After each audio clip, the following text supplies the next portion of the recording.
Hello and welcome to the On-Premise IT Roundtable, the only podcast that dares to be both on topic and on location. My name is Tom Hollingsworth and I'm a part of Gestalt IT, where we bring you the opinions and facts from a wide variety of IT influencers and luminaries in the community. The premise for today's episode, IT's really not that broken, is it? I wanted to take a quick moment to introduce our panelists. I'm Phil Gervasi, network_Phil on Twitter. I'm Brandon Carroll, @BrandonCarroll on Twitter. Marina, underline Marina LF at Twitter. All right, thank you very much for joining us today. So let's get back into that premise. So IT's broken, right? Every time I turn around, I can't get my email, the cloud is down, everything's on fire. And if you IT people would just make this stuff work, I could get my job done. Is it really that broken? I don't think it's quite that broken, Tom. All right, why do you say that, Phil? Well, I checked my email about 100 times today, and it wasn't down any of those times. And if you think about it, we work in the industry. We're putting out fire. Our job is to do that. So if we were mechanics fixing cars, all we do is see broken cars all day. Does that mean that the 300 million cars, driving around the United States, if that's how many, are they all broken? No. So I think we have a little bit of a skewed perspective. My email worked today. I checked my bank account twice today. I was on Google Chat with my wife a lot today. And all of the services that I used, now granted that was mostly Google, they all worked. I checked my work email, work chat, all of it worked. So I just don't think that all of IT is that broken. I know we're focusing on networking a lot today, so I'm going to probably dig into that too, but not as much as we like to joke that it is. I mean, that's great. You were able to check your email. Did you ever have any trouble getting on the wireless today? Nope. None? No. Didn't have any problems with forgotten passwords logging into account? No, and the thing is that if I did today, and then I compared that to all the number of times that a guy logged in successfully, it would be a tiny, tiny proportion. And so I think, is it fair to say, networking is just all broken, or wireless is broken, and therefore I don't think so. You're It's right. Still not that bad. If you have 364 days of perfect performance, then everything is great except for that one day. That's true. That's 99% uptime. And in any other place in the world, 99% uptime would be perfect. But this is IT, buddy. You're right. 99.9999% of the time, it better be available. 30 seconds of downtime a year. Anything less is completely unacceptable. That's why IT is broken. Okay. Am I right? Do we experience that kind of downtime per year? I mean, I guess if we're talking about certain resilient services that we're used to, especially a lot of that, we experienced that Amazon outage a while back. I don't know how many nines that was. Google, every once in a while, I see something's not right. I can't quantify that, but I still have that overall sense as just a consumer of those technologies that things are not that bad. And so if we're talking about enterprise corporate IT, maybe that's more applicable, right? Okay. So from a corporate IT perspective, what happens when the CEO can't get their email? What happens when the CTO, suddenly the wireless connection in their office is a little spotty? Is that bad? Is that broken? Or is it just kind of the nature of the beast? It's like when my car makes a funny noise. It's not broken, it's just not working right. I think it's probably oftentimes more a people problem than an IT problem. How so? I think we've delivered services to users that can't, in their head, they don't understand everything that's involved in the services they've been delivered. And so oftentimes IT will get the blame for something like latency. When you're trying to access a server that's on the other side of the planet, is IT broken? No, IT got you there. It just was a little slow. It's somewhere else. And I think that we've fostered this demand for everything right now. This second has to work, has to be fast.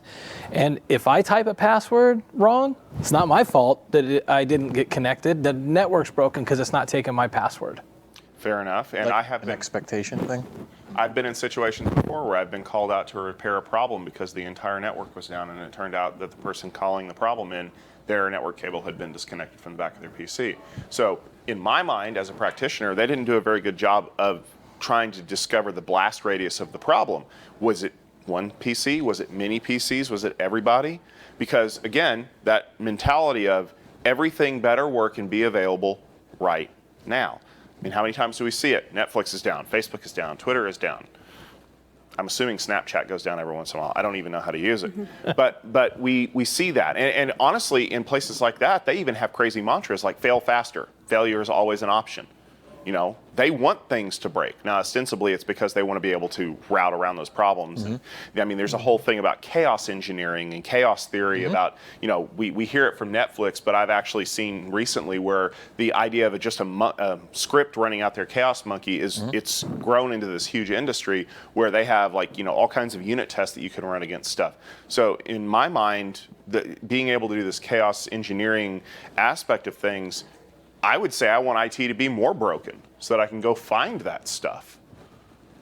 I think part of what Brandon was trying to say, because you led off by saying a people problem, like process problem, which I think is what we were saying earlier. Because it's always like that, right? You have technology, you have processes, and you have people. If it's not IT, it might be the process that is broken.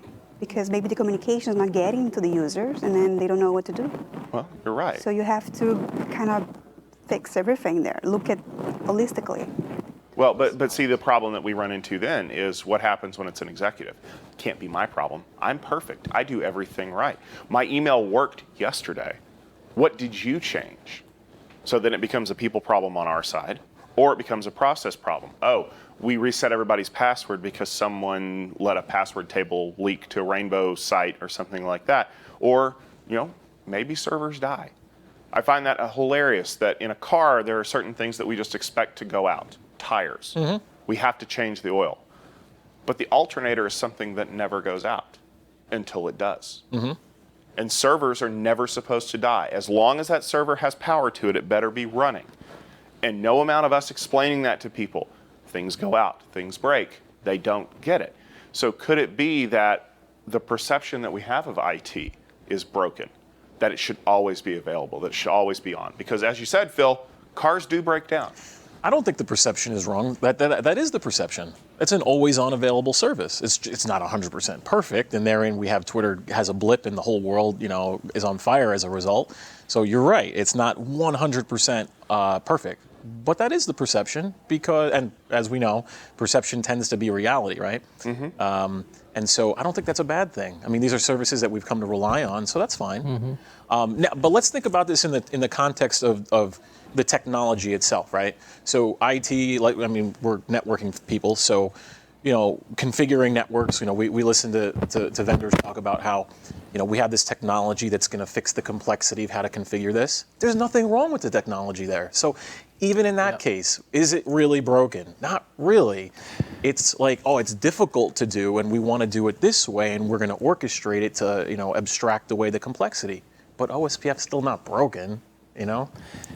I think that makes a lot of sense because oftentimes the automation that's built in to do these things, it's not to fix something that's broken, but it's still to solve a problem. And the problem is, I don't want to do this manually. Yeah.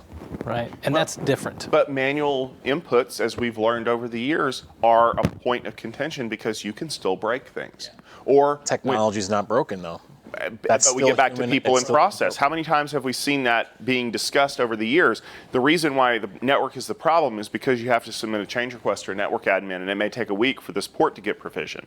Well, nobody ever told Phil or Marina that they had the opportunity to automate that change request. And so networking wasn't broken. It's just not working as fast as everybody thinks it should be. But because we only know 2 failure states, working at 100% or completely broken, well, if I didn't get what I want, it must be completely broken. So how do we fix that?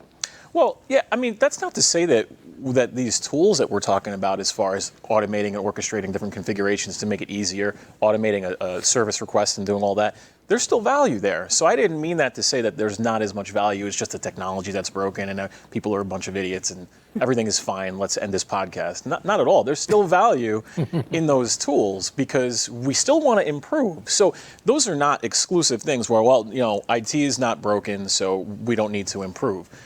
I don't believe that like the internal combustion engine and cars, are necessarily bad technology, but we're nevertheless still improve them, become more efficient, invent better tires. I don't know that much about cars. So. Well, but think about it like this. So cars that were made in the 50s and 60s had carburetors, which worked really well at the time, but they're notoriously fussy. And if you try to modify one without knowing what you're doing, it's like trying to fix OSPF. It will break. Now we have every vehicle now has a fuel injection system. And a fuel injection system is a giant black box. It either works or it doesn't. The problem is that when it doesn't work, you don't have the skills as a normal human to adjust that. You can't even get into it because it's all computerized and it's all calibrated in such a way so that it can't be fixed. So in a way, we have reduced the amount of choice. Now, car reliability is through the roof because fuel injection systems rarely have problems. They're either working or broken. So would you say that in this case, technology has hindered our ability to fix our own cars? Because I can still remember my father sitting outside on a Saturday afternoon tinkering with carburetor jets. I mean, the car was kind of reliable, but he also knew that if he had to fix it, he could. It's interesting. To me, it still goes back to a people problem, and here's why. You talked about the tools that we have today and the automation and how it's a good thing. It's helping, and things like that. If you don't have the automation, you do it manually, you break things. But still, for something to be broken, when it comes to automation or a routing protocol or the function of a server or whatever, they have to operate within their confined set of rules, right? And when they don't operate in that, it's broken. So let's take automation, for example. Automation's great as long as you understand what you're automating and how it impacts other stuff. As soon as you enable that automation, if you didn't read the manual and it broke something else, now people say, oh, that automation broke the network. No, the person that didn't understand how that automation impacted things broke the network. That's fair. Right? And the network is therefore not really broken. Right. So is the carburetor broken technology? No. So this is where this analogy is going to break down. It's not broken technology. We just found a better way to do it. So these are not exclusive arguments here. If somebody says, oh, no, I got a better routing protocol I just invented, great. IT is, like OSPF is not broken today, but I have a better way to solve the problem. Okay, so we can still improve. But what problem are we trying to solve over and over? What's going on with the vendors that are out there putting out different technologies, whether it's in networking or in system administration or anything like that? I have to admit that half of the time I wonder if they're making up a problem that we don't really have. I'll actually do you one better. Okay. Let's go back to that people problem for a second because I have a thought about this. So people are the issue, right? They're operating in their own sphere of influence and they want to get things done. What about the hero culture of IT? I ride in on my white horse and I fix your problem and I'm a hero all of a sudden.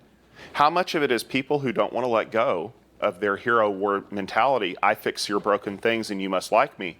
And honestly, how many of it is people who know that IT has a hero mentality and they're creating problems that they want solved just to challenge IT people to fix process that they don't like? That's pretty Machiavellian, that second That's option. evil.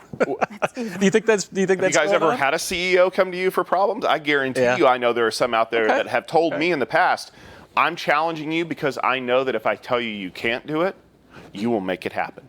Yeah. Now, Marina, what do you think about that? Do you think that the hero mentality of IT is causing a problem? I have to believe that people are not that evil, but maybe they are. Yeah. I love your faith in humanity. I don't have any left because I worked on a help desk. Brandon, hero mentality, yes or no? There's going to be people who have their ulterior motives. It's going to happen. People are. I think there's a selfishness inherent to people. If they want something, they could come to you and, like you give that example. I want something. I'm going to challenge him. He's going to figure it out. It could happen. The broader spectrum of people, I think, are good people and are going to do that. But I don't know. I'm an optimist. You're an optimist. Yeah. I'm a pessimist. I think that people are all messed up. But nevertheless, I still think this is a different argument because we're still talking about a people problem. So what? Hero mentality. Whatever. Okay, that doesn't mean that the technology is broken. That just means that we have people that are, jerks. So we have doctors with God complexes. I'm not saying all doctors, but we have these. They exist. Yeah. Does that mean that all medicine is broken? No, of course not. We're still making advances in medicine. Do we have attorneys that also have God complexes? And I've worked with some of them that are not. But you work with an attorney who's very, very much full of himself. Does that mean that all law is broken or the practice of law is broken? No. You're right, it's not. But I also don't go to the doctor every day, and I don't go to the lawyer's office every day, but I do check my email every day. So maybe part of the problem with the perception is that as a person, I rely too much on IT to live my daily life. Mm-hmm. That's a separate question. Do we rely too much on IT? That's a good podcast. But we totally need to record that podcast too. But here's another thing. Let's say you got a piece of hardware, a core router running in your network. Right? Routing protocols work fine. It's up for 180 days. And then some kind of issue with the buffer and it throws a bug, boom, and it's dead. Or it's just down for whatever amount of time, reboots, comes back up, everything's good. Okay, so now the network's broken, right? Mm-hmm. Because of a bug that was software developed by a person. Yeah.